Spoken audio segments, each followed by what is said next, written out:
Yan. Pag birthday ko, nagtatago ako mag-isa at nagsiselebrate ako mag-isa. Ayoko kasi nang binabati ako eh. Para wala na akong i-blow up. Wala na akong para hindi na ako nakikipagplastikan. Kaya bumili ako ng sarili kong cake at kakainin ko ang isang cake na to. Pagkatapos kong kumain ito, iuwi ko to sa amin, sa mga kapatid ko. Para wala silang masabi na. Kumbaga sa Pasko eh, ako si Mr. Scrooge pagdating sa birthday. So, happy birthday to me. Kain tayo oh.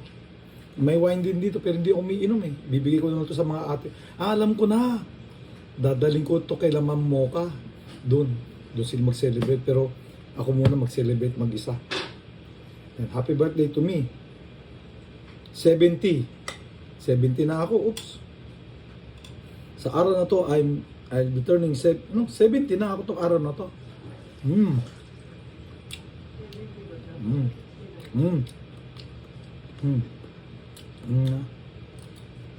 Sarap.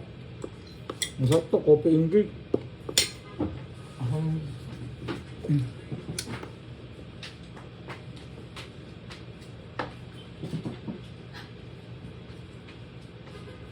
Doon ka. Dito yung kasama ko, mag-isa lang kasi ako kaya kasama ko yung isang poor baby ni Mocha, si Topi. Mamaya, dadalhin ko doon, kailan Mocha doon kami. Doon sila magse-celebrate. Dadalhin ko lang to doon, tas sila lang. Kasi hindi ako nagse-celebrate talaga ng birthday ko eh. Kaya tayo. Happy birthday to me. Ever since hindi ako nagse-celebrate ng birthday ko, ayoko malaman na tumatanda na ako eh.